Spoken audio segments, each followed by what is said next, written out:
भगवान श्री कृष्ण कहते हैं, प्यारे उद्धव, साधक को चाहिए कि सब तरह से मेरी शरण में रहकर गीता, पंचरात्र आदि में मेरे द्वारा उपदिष्ट अपने धर्मों का सावधानी से पालन करे। साथ ही जहाँ तक उनसे विरोध न हो वहाँ तक निष्काम भाव से अपने वर्ण, आश्रम और कुल के अनुसार सदाचार का भी अनुष्ठान करे। निष्काम होने का उपाय यह है कि स्वधर्मों का पालन करने से शुद्ध हुए अपने चित्त में यह विचार करे कि जगत के विषयी प्राणी शब्द, स्पर्श, रूप आदि विषयों को सत्य समझकर उनकी प्राप्ति के लिए जो प्रयत्न करते हैं उसमें उनका उद्देश्य तो यह होता है कि सुख मिले, परंतु मिलता है दुख।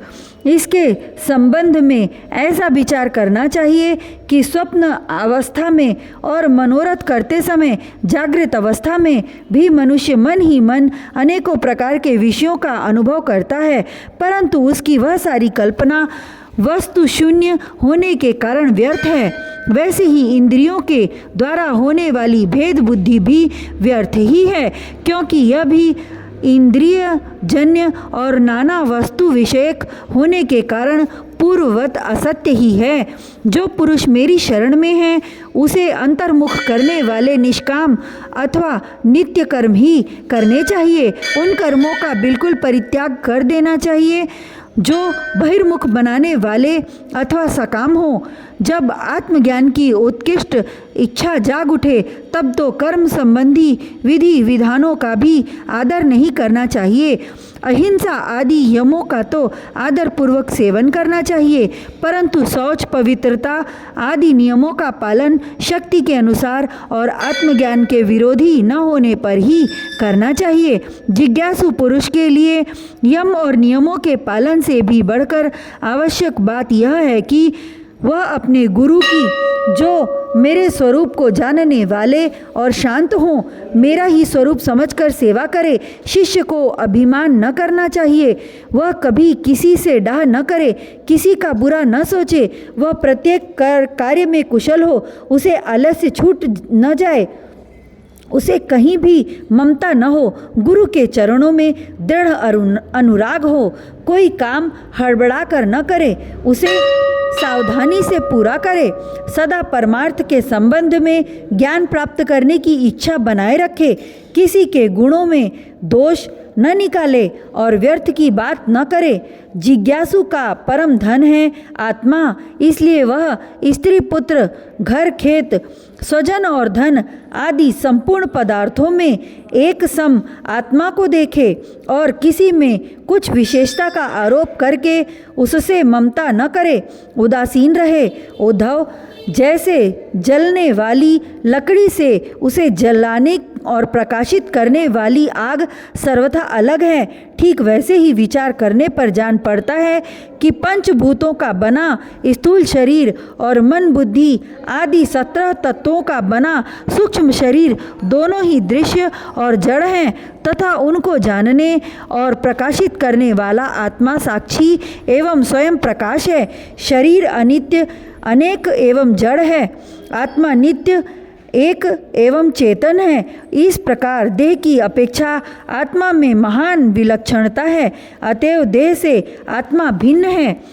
जब आग लकड़ी में प्रज्वलित होती है तब लकड़ी के उत्पत्ति, विनाश, बड़ाई, छोटाई और अनेकता आदि सभी गुण वह स्वयं ग्रहण कर लेती है, परंतु सच पूछो तो लकड़ी के उन गुणों से आग का कोई संबंध नहीं है। वैसे ही जब आत्मा अपने को शरीर मान लेता है तब वह देह के जड़ता, अनित्यता, स्थूलता, अनेकता आदि गुणों से सर्वथा रहित होने पर भी उनसे युक्त जान पड़ता है। ईश्वर के द्वारा नियंत्रित माया के गुणों ने ही सूक्ष्म और स्थूल शरीर का निर्माण किया है। जीव को शरीर और शरीर को जीव समझ लेने के कारण ही स्थूल शरीर के जन्म, मरण और सूक्ष्म शरीर के आवागमन आत्मा पर आरोप किया जाता है। जीव को जन्म मृत्यु रूप संसार इसी भ्रम अथवा अभ्यास के कारण प्राप्त होता है। आत्मा के स्वरूप का ज्ञान होने पर उसकी जड़ कट जाती है। प्यारे उद्धव, इस जन्म मृत्यु रूप संसार का कोई दूसरा कारण नहीं केवल अज्ञान ही मूल कारण है। इसलिए अपने वास्तविक स्वरूप को, आत्मा को जानने की इच्छा करनी चाहिए। अपना यह वास्तविक स्वरूप समस्त प्रकृति और प्रकृति जगत से अतीत, द्वैत की गंध से रहित एवं अपने आप में ही स्थित है। उसका और कोई आधार नहीं है। उसे जानकर धीरे धीरे स्थूल शरीर, सूक्ष्म शरीर आदि में जो सत्यत्व बुद्धि हो रही है, उसे क्रमशः मिटा देना चाहिए। यज्ञ में जब अरणि मंथन करके अग्नि उत्पन्न करते हैं तो उसमें नीचे ऊपर 2 लकड़ियां रहती हैं और बीच में मंथन काष्ठ रहता है।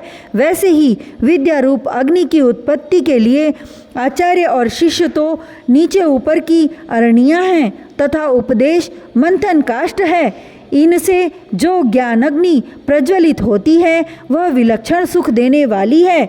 इस यज्ञ में बुद्धिमान शिष्य गुरु के द्वारा जो अत्यंत विशुद्ध ज्ञान प्राप्त करता है, वह गुणों से बनी हुई विषयों की माया को भस्म कर देता है। तत्पश्चात वे गुण भी भस्म हो जाते हैं जिनसे कि यह संसार बना हुआ है। इस प्रकार सबके भस्म हो जाने पर जब आत्मा के अतिरिक्त और कोई वस्तु शेष नहीं रह जाती, तब वह ज्ञानाग्नि भी ठीक वैसे ही अपने वास्तविक स्वरूप में शांत हो जाती है जैसे समिधा न रहने पर आग बुझ जाती है। प्यारे उद्धव, यदि तुम कदाचित कर्मों के कर्ता और सुख दुखों के भोक्ता जीवों को अनेक तथा जगत, काल, वेद और आत्माओं को नित्य मानते हो, साथ ही समस्त पदार्थों की स्थिति प्रवाह से नित्य और यथार्थ स्वीकार करते हो तथा यह समझते हो कि घट घट आदि ब्रह्म आकृतियों के भेद से उनके अनुसार ज्ञान ही उत्पन्न होता है और बदलता रहता है, तो ऐसे मत के मानने से बड़ा अनर्थ हो जाएगा। क्योंकि इस प्रकार जगत के कर्ता आत्मा की नित्य सत्ता और जन्म मृत्यु के चक्कर से मुक्ति भी सिद्ध न हो सकेगी। यदि कदाचित ऐसा स्वीकार भी कर लिया जाए तो देह और संवत्सरादि कालावयवों के संबंध से होने वाली जीवों की जन्म मरण आदि अवस्थाएं भी नित्य होने के कारण दूर न हो सकेंगी। क्योंकि तुम देहादि पदार्थ और काल की नित्यता स्वीकार करते हो। इसके सिवा यहाँ भी कर्मों का कर्ता तथा सुख दुख का भोक्ता जीव परतंत्र ही दिखाई देता है। यदि वह स्वतंत्र हो तो दुख का फल क्यों भोगना चाहेगा। इस प्रकार सुख भोग की समस्या सुलझ जाने पर भी दुख भोग की समस्या तो उलझी ही रहेगी। अतः इस मत के अनुसार जीव को कभी मुक्ति या स्वतंत्रता प्राप्त न हो सकेगी। जब जीव स्वरूपतः परतंत्र है, विवश है, तब तो स्वार्थ या परमार्थ कोई भी उसका सेवन न करेगा। अर्थात वह स्वार्थ और परमार्थ दोनों से ही वंचित रह जाएगा। यदि यह कहा जाए कि जो भली भांति कर्म करना जानते हैं वे सुखी रहते हैं और जो नहीं जानते उन्हें दुख भोगना पड़ता है, तो यह कहना भी ठीक नहीं है। क्योंकि ऐसा देखा जाता है कि बड़े बड़े कर्म कुशल विद्वानों को भी कुछ सुख नहीं मिलता और मूढ़ों का भी कभी दुखों से पाला नहीं पड़ता। इसलिए जो लोग अपनी बुद्धि या कर्म से सुख पाने का घमंड करते हैं, उनका वह अभिमान व्यर्थ है। यदि यह स्वीकार कर लिया जाए कि वे लोग सुख की प्राप्ति और दुख के नाश का ठीक ठीक उपाय जानते हैं, तो भी यह तो मानना ही पड़ेगा कि उन्हें भी ऐसे उपाय का पता नहीं है जिससे मृत्यु उनके ऊपर कोई प्रभाव न डाल सके और वे कभी मरे ही नहीं। जब मृत्यु उनके सिर पर नाच रही है, तब ऐसी कौन सी भोग सामग्री या भोग कामना है जो उन्हें सुखी कर सके। भला जिस मनुष्य को फांसी पर लटकाने के लिए वध स्थान पर ले जाया जा रहा है, उसे क्या फूल, चंदन, स्त्री आदि पदार्थ संतुष्ट कर सकते हैं? कदापि नहीं। अतः पूर्वोक्त मत मानने वालों की दृष्टि से न सुख ही सिद्ध होगा और न जीव का कुछ पुरुषार्थ ही रहेगा। प्यारे उद्धव, लौकिक सुख के समान पारलौकिक सुख भी दोषयुक्त ही है, क्योंकि वहाँ भी बराबरी वालों से होड़ चलती है। अधिक सुख भोगने वालों के प्रति असूया होती है, उनके गुणों में दोष निकाला जाता है और छोटों से घृणा होती है। प्रतिदिन पुण्य क्षीण होने के साथ ही वहाँ के सुख भी क्षय निकट पहुँचते रहते हैं और एक दिन नष्ट हो जाते हैं। वहाँ की कामना पूर्ण होने पर भी यजमान, ऋत्विज और कर्म आदि की त्रुटियों के कारण बड़े बड़े विघ्नों की संभावना रहती है। जैसे हरी भरी खेती भी अतिवृष्टि, अनावृष्टि आदि के कारण नष्ट हो जाती है, वैसे ही स्वर्ग भी प्राप्त होते होते विघ्नों के कारण नहीं मिल पाता।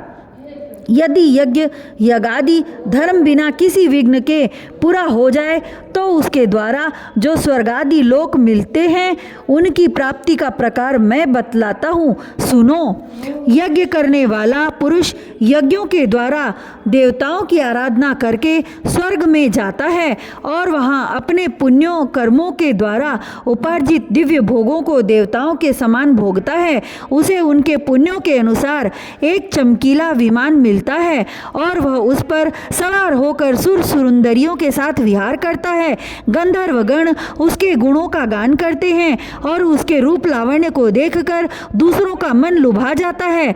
उसका विमान वह जहाँ ले जाना चाहता है वहीं चला जाता है और उसकी घंटियाँ घन घना कर दिशाओं को गुंजारित करती हैं। वह अप्सराओं के साथ नंदनवन आदि देवताओं की विहार स्थलियों में क्रीड़ाएं करते करते इतना बेसुध हो जाता है कि उसे इस बात का पता ही नहीं चलता कि अब मेरे पुण्य समाप्त हो जाएंगे और मैं यहाँ से ढकेल दिया जाऊँगा।